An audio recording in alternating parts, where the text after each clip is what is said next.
ఏపీలో మరికొద్ది గంటల్లో కౌంటింగ్ ప్రక్రియకు తెరలేవనుంది. అసలు ఈ కౌంటింగ్ ప్రక్రియ ఎలా జరుగుతుందో, దాని కథా కమమేషేంటో తెలుసుకుందాం. పోలింగ్ ముగిశాక ఈవీఎంలను స్ట్రాంగ్ రూమ్స్లో భద్రపరుస్తారు. ఓట్ల లెక్కింపు ప్రక్రియను కూడా అక్కడే నిర్వహిస్తారు. దీనికోసం ప్రత్యేకంగా టేబుల్స్ ఏర్పాటు చేస్తారు. ఈ టేబుల్స్ 14 ఉంటాయి. ఒక్కో టేబుల్ మీద ఒక్కో ఈవీఎం ఉంచి ఓట్లను లెక్కిస్తారు. అలా 14 ఈవీఎంలలోని ఓట్ల లెక్కింపు పూర్తయిన తర్వాత వెల్లడించే ఫలితాన్ని ఒక రౌండ్ రిజల్ట్ అంటారు. ఆయా నియోజకవర్గాల్లో నమోదైన ఓట్ల సంఖ్యను బట్టి రౌండ్ల సంఖ్య ఆధారపడి ఉంటుంది.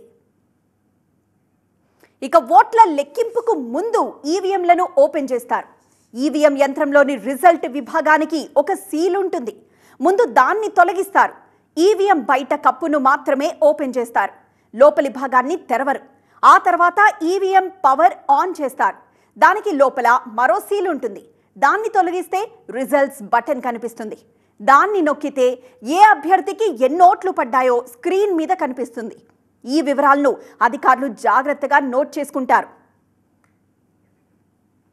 అయితే కౌంటింగ్లో ముందుగా పోస్టల్ బ్యాలెట్లను లెక్కిస్తారు. వీటి కోసం కౌంటింగ్ కేంద్రంలో ప్రత్యేక టేబుల్ ఏర్పాటు చేస్తారు. పోస్టల్ ఓట్ల లెక్కింపు తర్వాత ఈవీఎం ఓట్ల లెక్కింపు మొదలవుతుంది.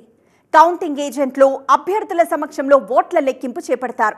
ఫలితాన్ని ప్రకటించే వరకు బాధ్యత మొత్తం రిటర్నింగ్ ఆఫీసర్ పైనే ఉంటుంది.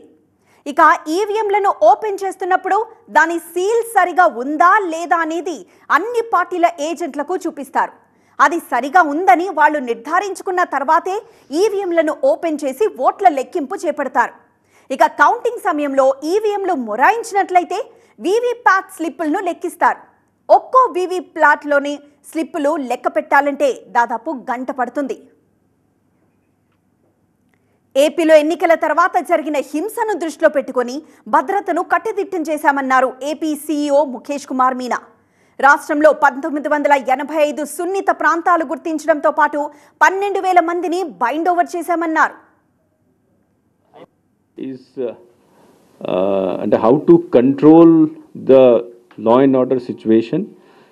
లాస్ట్ టైం ఏం మనము చేసి అంటే పోలింగ్ టైంలో జరిగిన ఘటనలు ఈసారి జరగకూడదు. దీనికోసం స్పెషల్ ప్లానింగ్ ఎలక్షన్ కమిషన్ సూపర్విజన్లో పోలీస్ ద్వారా చేయడం జరిగింది. దాంట్లో ఫస్ట్ ఇష్యూ అంటే ఐడెంటిఫికేషన్ ఆఫ్ ట్రబుల్సమ్ లొకేషన్స్. మొత్తం రాష్ట్రంలో ఎక్కడక్కడ ఏ చోట్ల ఫ్యాక్షన్స్ ఉన్నాయి, రైవల్ పార్టీస్ ఎక్కువ స్ట్రాంగ్ ఉన్నాయి, ఆఫీసెస్ రైవల్ పార్టీస్ ఆఫీసెస్ ఉన్నాయి, అక్కడ రెసిడెన్సీస్ ఉన్నాయి, వాళ్ళ డామినేటెడ్ ఏరియాస్ ఉన్నాయి, విలేజెస్ ఉన్నాయి, ఇంతకుముందు వైలెన్స్ జరిగింది, అన్నిటినీ ఐడెంటిఫై చేయడం జరిగింది. Troublesome locations or troublesome villages. So మొత్తం రాష్ట్రంలో 1985 such locations have been identified. ఇక కౌంటింగ్ కి అన్ని ఏర్పాట్లు పూర్తయ్యాయన్నారు ఏపీ సీఈఓ ముఖేష్ కుమార్ మీనా. రేపు ఉదయం 8 గంటలకు కౌంటింగ్ ప్రారంభమవుతుందన్నారు. 8 గంటల నుంచి పోస్టల్ బ్యాలెట్, 8:30కి ఈవీఎంలలో ఓట్ల లెక్కింపు ఉంటుందన్నారు మీనా. పోస్టల్ బ్యాలెట్ కౌంటింగ్ లేని చోట ఉదయం 8 గంటలకే ఈవీఎం ఓట్ల లెక్కింపు మొదలవుతుందని స్పష్టం చేశారు. కౌంటింగ్ సెంటర్ల దగ్గర భద్రత కట్టుదిట్టం చేశామన్నారు సీఈఓ. అమలాపురం పార్లమెంటరీ కాన్స్టిట్యున్సీలో మ్యాక్సిమం 27 రౌండ్స్ జరుగుతాయి parliament constituency. So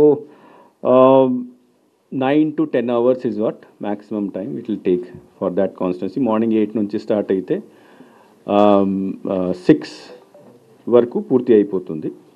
పార్లమెంట్లోనే minimum rounds 13 rounds Rajahmundry, నర్సాపురంలో ఉంటాయి.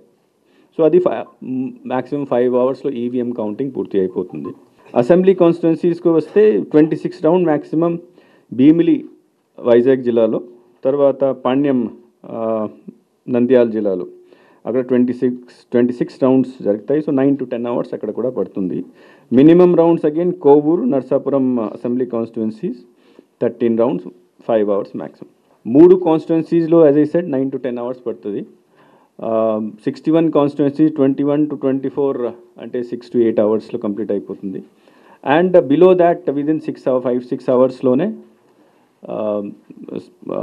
111 కాన్స్టిట్యున్సీస్ కొద్దిగా తొందరగా అవుతుంది.